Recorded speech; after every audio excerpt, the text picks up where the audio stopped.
therapy this morning, and it ran much later than expected. For We figured you'd be a little bit, yeah. You're still ugly. So no worries. You're a good son. Yes, you're a good son. Well, thanks. You were due for a rock. Finding that global settlement agreement. I have not had a chance to look at it yet, but that's great. It's more about what's not there than what is there. Okay. So are there a lot of important details missing, Jim? In my opinion, there's no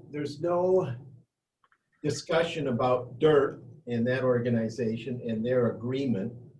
Mm-hmm. And there's no itemized element relative to the cost for rehab.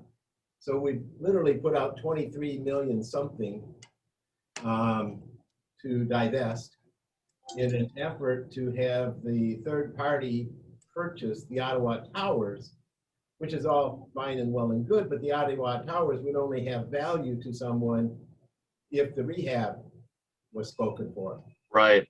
Might say, oh, well, that would be up to the city of Pontiac to decide when they want to do that. And I would ask you, what third party would go into a situation that suggests that we don't have a determination on what exactly and who exactly is going to be responsible for the rehab, which is where the dollars start to flow. Until that point in time, no dollars flow. And I don't know any investor that would be looking. So the private entity is not obligated to do the rehab, you're saying? That's my understanding, correct. Wow. Well, in that case, how does any of this make any sense? Well, now, see, this is where inquiring minds want to know. And my feeling is that just sets the stage for demolish. This is how we solve the problem. And we then enter into an agreement with Lot 9, and we have just this wonderful mixed-use development proposition. Which Wow. come January 21st won't look so wonderful. Department of Energy is not okay. So I'm really concerned about what's not there. Yeah. Well, me too. I mean, the rumors I have been hearing, as I mentioned on Friday, were that the private entity would be responsible for maintaining, improving, et cetera, the Phoenix Center. But if that's not the case, it makes me wonder what is the city even getting out of this? Well, then maybe I'm ahead of myself. Maybe that is part of the understanding, but without any documentation to confirm such, it's left to wonder. Well, yeah. And maybe that exists, and it's just not part of this tranche of documents.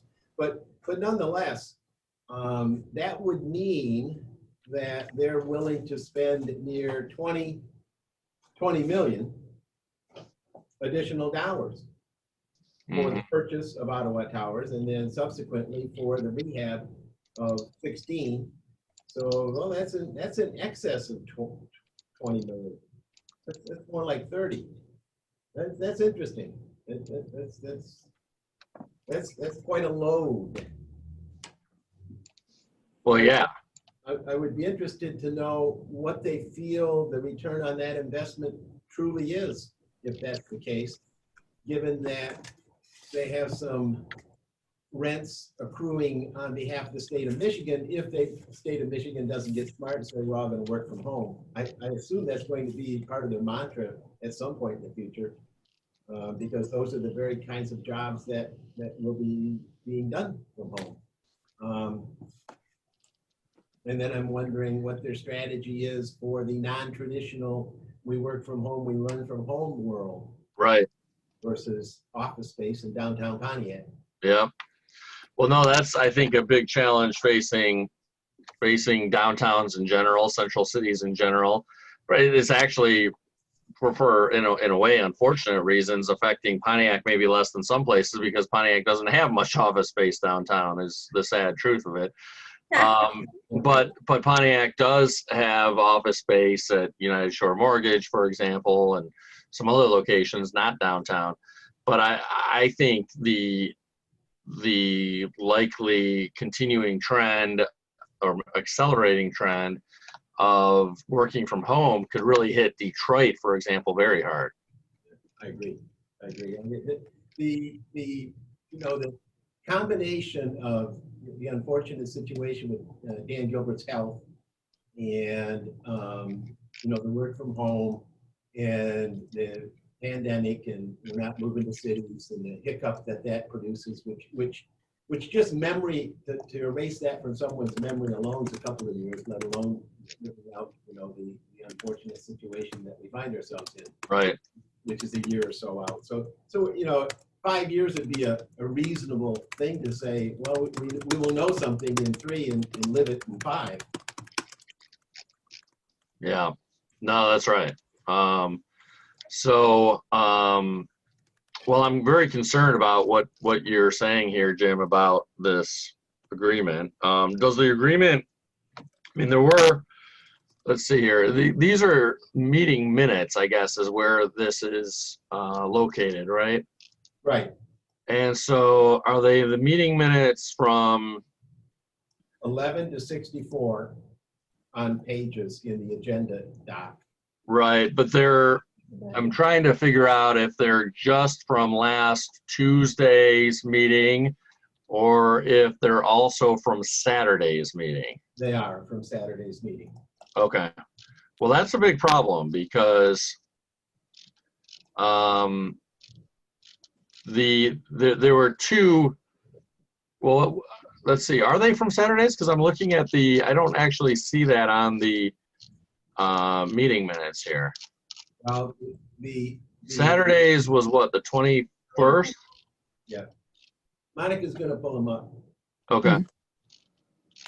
Because there were two, well, what the rumors I had been hearing, and who knows if that's true, but what the rumors I had been hearing was that there was an initial agreement just between the city and the Stevens family to buy Ottawa Towers. And then there was this second deal that supposedly was going to be voted on Saturday, the 21st, that would then involve the city selling Ottawa Towers to this private entity. And the private entity would, as part of that deal, take responsibility for maintaining or improving the Phoenix Center, such that the Tuesday meeting minutes from the 17th would not reference that, but the meeting minutes Saturday, the 21st, would. Well, they did reference that as you spoke to it, in that they described that transaction was going to take place, but they mentioned nothing about the responsibilities of such for those things that are necessary to make it operational in terms of the rehab. Well, that really troubles me and concerns me. Yeah, it's at the crux of the discussion, which leads me to believe that there's another strategy. Well, don't overestimate the intelligence of those making these decisions, Jim. Long and short, I read it. I only read it once. I haven't read it 3 times. I will. Are you saying, Bob, are you saying Matt Gibb is not the world's greatest developer? I am. As a matter of fact, I am. I gotta rethink my life here. Matt need a job.